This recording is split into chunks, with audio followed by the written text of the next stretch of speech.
1.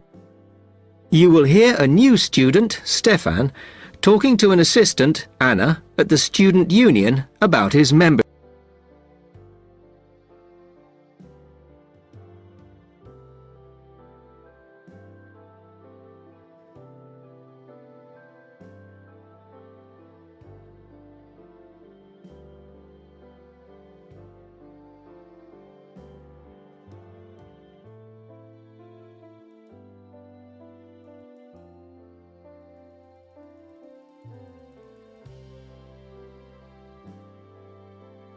This is the first time I've been down to the union.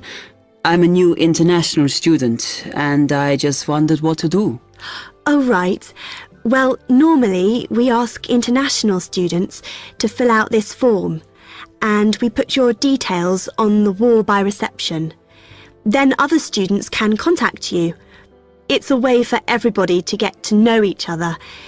It can be a bit lonely otherwise. Oh, I see. What's your name? I'm Anna, by the way. It's Stefan Ungar. OK, well, just write that there, next to name, and then fill in the rest. Right. What does it mean, degree program? Oh, just if you are an undergraduate or a postgraduate. Or maybe you're just here for a short course? I'm a postgraduate. Do I need to say what in? Not really. It's too much detail. But you should put your department, so people who have the same interests or problems as you can get in touch. So I'm studying marine construction, so for department, do I put down the science faculty then? Just your actual department. That must be engineering, no? Oh, I see, yes. Then if you list what you like doing in your free time, not that we ever get any when we're studying, and maybe you can meet up with someone socially, or to join a club or something. Well, I like lots of things. Shall I just list them? My advice is to just put one or two, like football and films or whatever. Otherwise, you'll get so many invitations, you won't get any time to work. Okay. I think I'll just list computer games, as that's my big interest. Oh. I haven't played football for ages. I may start to play once I get settled. Now, let's see. Next thing is languages. Yes, we find many of the international students get a bit tired of speaking English all the time. Sometimes they like to speak to someone in their own language. It's up to you. That is a good idea. I presume I don't need to put English down. Oh no, I put Italian and French. I can only speak German, my mother tongue. Okay, well that's fine. Just put that. What does accommodation mean? Is that my address? We're trying to find similarities between people, and some people live in hall, some are in flats, some are in bedsits. So it helps if you say. I'm in hall, though I'd like to be in a flat, but that won't happen till the end of the first term. Put where you are now. You can always change it later. Then finally, just put your phone number. I haven't really got one. I haven't sorted out a mobile yet. Well, it's going to be difficult for people to contact you then, isn't it? Why don't you put the union one and we'll take messages for you? Okay. It's 02950 659 003. Have you got that? Yes. Okay then. You now have 30 seconds to read questions 7 to 10.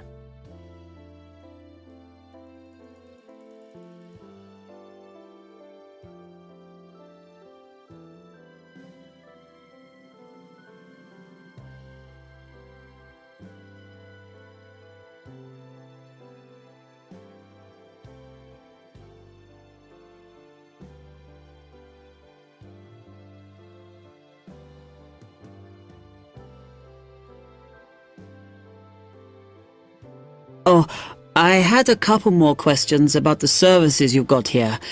It says there's a photocopier here. Yes, you need to get a card from the shop, and then it's available to all students in the mornings. The union uses it after 1 p.m. Okay. I see also the union organizes loads of events. Are they always held here in the union building? It looks big enough. If you're interested in something, you should check the poster or our website. In fact, we normally use the Round Theatre, opposite the conference centre for most events, because the sound system is better. Right, I'll do that. Also, I wanted to hire a van. Can I do that through you? No. You need to present a case, really. They're not just available for hire to anyone. The president said we have to limit who is allowed to hire them. The person you need to see is the transport secretary. She's on the 2nd floor. Okay, thanks. The other thing is, are all the discounts we get with our union card listed on the back of the card? I thought there might be more. No, that's it, I'm afraid. Mainly books, clothes and music. Though we are currently negotiating to get one on newspapers, so that should be valid from next term. Okay, thanks a lot for your help. That is the end of part 1. You now have half a minute to check your answers.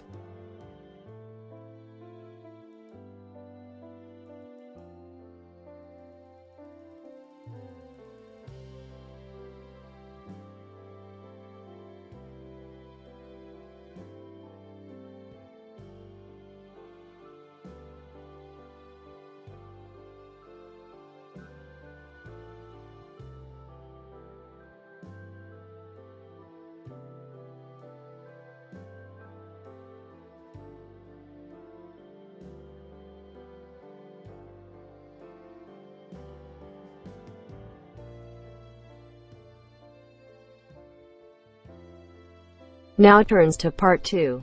Cut 2. You will hear a library assistant talking about the library she works in. You now have 30 seconds to read questions 11 to 15.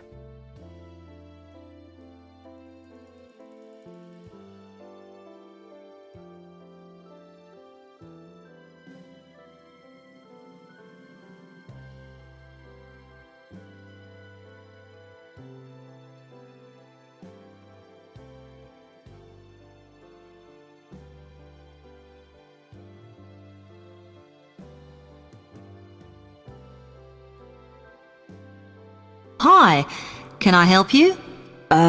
Yes. I wanted to join the library. Okay.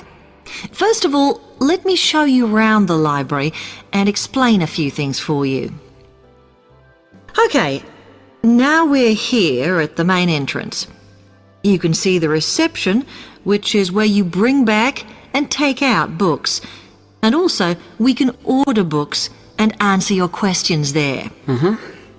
Next to the reception, where you can see those old desks, is where we keep the magazines, because you can sit down and read there. They're divided into sections for sciences, geography, arts, etc. Then, at the back of the library, you can see the section for old books. Next to that is where the books proper start. That used to be the science section, but now on those shelves you'll find the art section. We had a big reorganisation in the summer, which I think has made it clearer.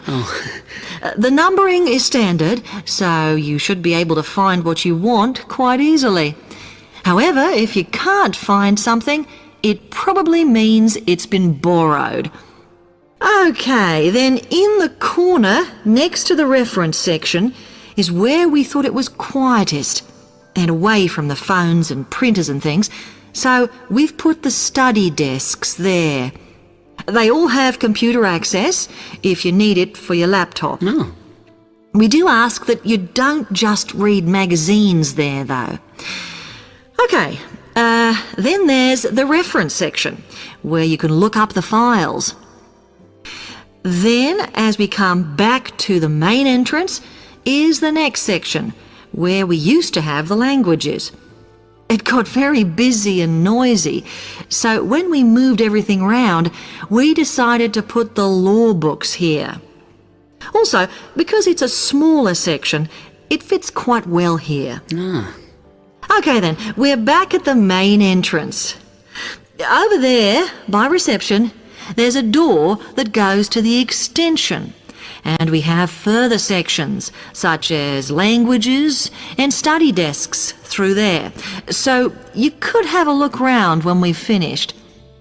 Then, just between reception and the door here, is where we decided to put the computers. But the computer magazines are in the magazine section, as we found too many went missing here. Okay, is that everything? You now have 30 seconds to read questions 16 to 20.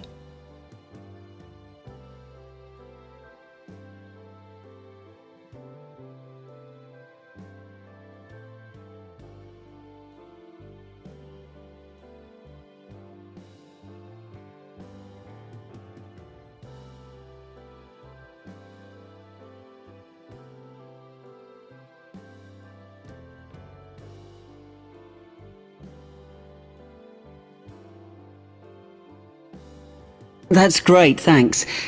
Can you just tell me a bit about borrowing and the rules and whatever? Of course. Over the last 2 months, we've been introducing a new system for this, and you can now take books out for 6 weeks. That's generally enough for most people. We usually get books back within 30 days. Of course, you may decide to renew the period. You used to have to come in to get the book stamped because we don't like doing it over the phone, as there's no record of it. But now you can do all that via email. If you do forget to renew, then we do make a charge, I'm afraid. That helps our costs, of course, but we do insist on it. The good news is that there is only one charge. I know some libraries charge £1 for 1 week and then it goes up with each week it's late. We ask for £1.50 as we think that's high enough to stop people being overdue. The other thing you may want to know is what you do about books that are not on the shelves. We do have a system for reserving them. All you have to do is fill in a yellow form behind those blue ones on the desk and give it to someone at reception. We'll let you know when it comes in. Also, sometimes you will need a journal article that we don't have but can get from other libraries. So we offer an ordering service if you need it. Now, if you'd like to fill in this form here. That is the end of part 2. You now have half a minute to check your answers.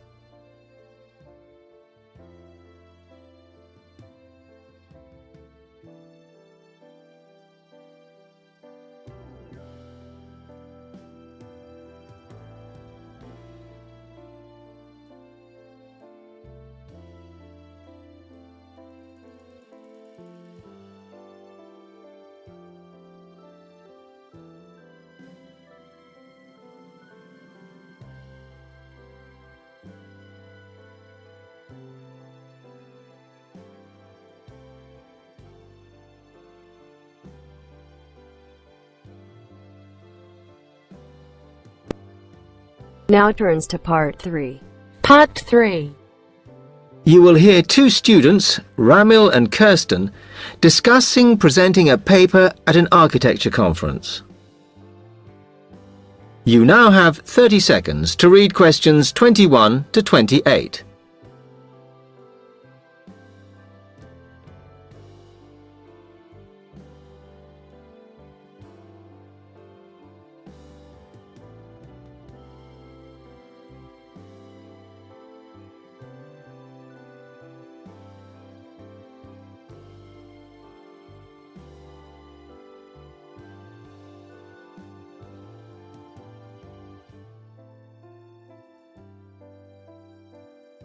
Hi, Kirsten. Have you heard about that architecture conference in Oxford at the end of the year? Yeah, I saw the leaflet on the notice board. As it's my final year, I ought to try giving a paper, but I've got no idea how to go about it. Oh, I think you should go for it. I did one last year. It's quite straightforward. First of all, you need to see what the conference themes are. You know, what topics they're covering. You can do that by looking it up on the website. You need to submit a paper that falls into one of the categories they give you. Oh, that may give me some ideas. Then, while you're doing that, you should also have a look at the information on how to submit your paper. The rules, if you like, such as the length. It's important you follow those. I see.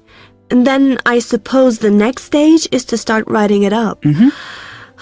I'd like to use it as an opportunity to propose some future work, but I understand it must be based on current work. Still, there's plenty to choose from. It makes sense to do something that I'm more familiar with. Yes, and the other thing is, when you've written it up, then go back and look at your data carefully and make certain that you've presented it in a format that is standard for your subject. Remember, people have to absorb information very quickly while they're listening. Don't make it too complicated. Okay, well, I reckon that'll take me about a month to get that sorted. Then the next thing I have to do, I guess, before I send it off to the conference organizer, is give the whole thing to the events officer so that he can look through it and see if it all makes sense and is okay. Yeah. Remember to warn him that it's en route so he can fit it into his schedule. Oh. Then you're done, really. All you have to do after that is to go through it and sort out any changes you need to make. Then finally, you can submit it. You can do that online. Phew, good. Then I just wait to hear, I suppose. How long does that take? It depends, but usually about 6 weeks. Oh. When you hear if your paper has been accepted, then at that stage, it's worth giving them a list of any technical things you need when you actually give the talk. A screen or video players or that sort of thing. Okay, but that's a long way off. And I know that if my paper is accepted, then at that stage, I have to give them a short text about myself and my academic background so that they can put it in the brochure. Famous at last. Yeah. Read questions 29 to 30.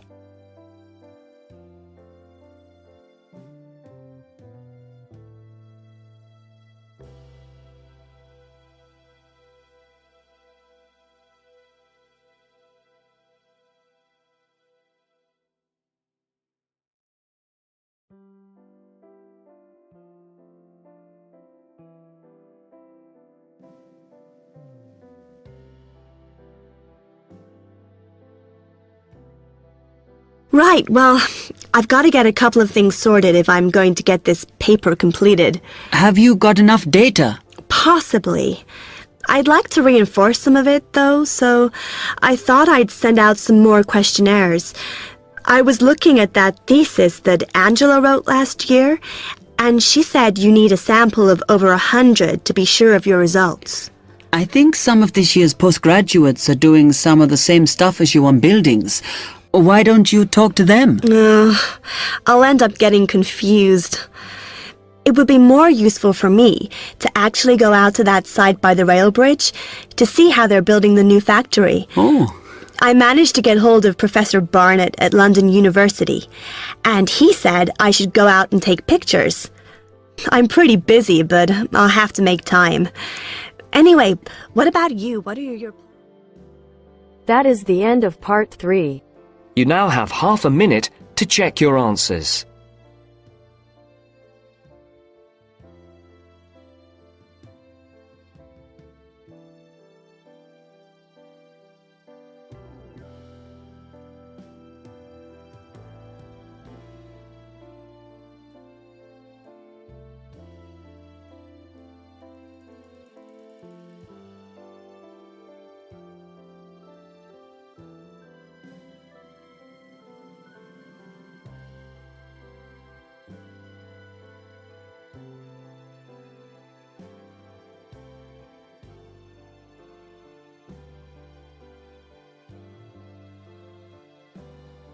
Now turns to Part 4.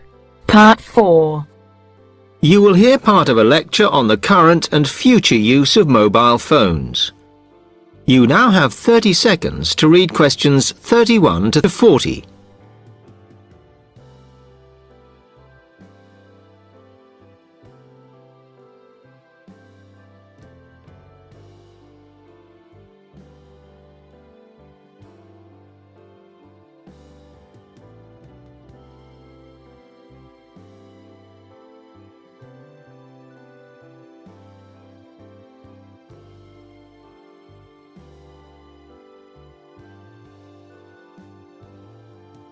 Okay, now today we're looking at changes in communication, and specifically changes that have just happened or are likely to happen in the next few years.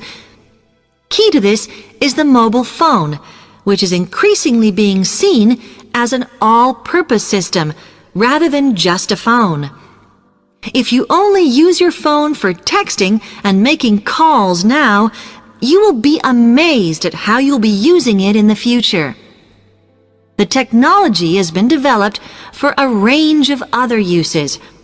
For example, phones could be used so that if you are meeting someone and they get lost, you could send them a map of your location to help them. This will save all those complicated explanations over the phone and our poor friends or colleagues trying to drive and find out where they are at the same time. And if you get bored waiting, or if you're traveling, for example, you will soon be able to see TV news on your phone as it is actually being broadcast. This means that you won't have to miss any of your favorites if you were away for a few days. Most people have got used to texting now, and young people send pictures to each other. But what is exciting is the possibility of putting music with them before you send them. And it's not all frivolous. Phones are going to become even more critical in business and education.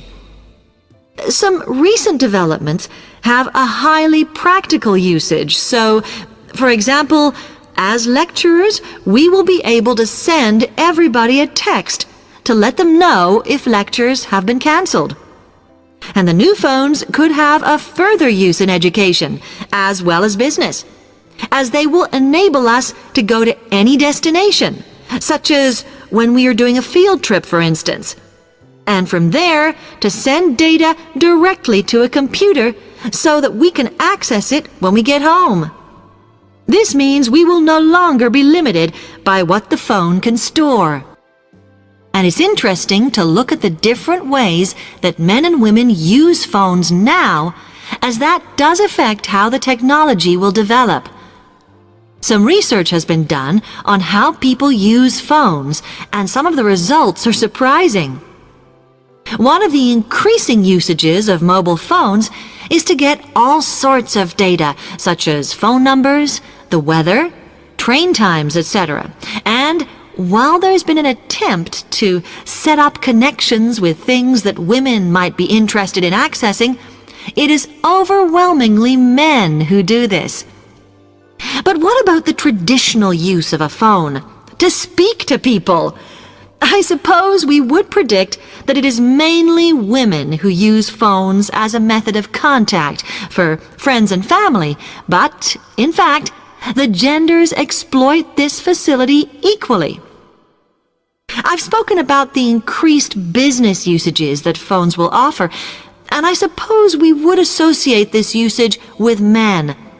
The survey picked up, though, that women are often working from home or catching up with work in the evenings, so they use phones in this way as much as men do. Most of us are aware we can store photos on our phones. It's an ideal method of capturing a moment wherever you are.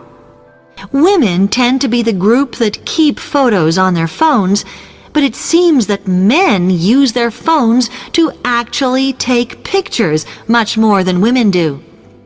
And of course, all this knowledge affects the marketing that the companies will do in order to sell them. That is the end of Part 4. You now have half a minute to check your answers.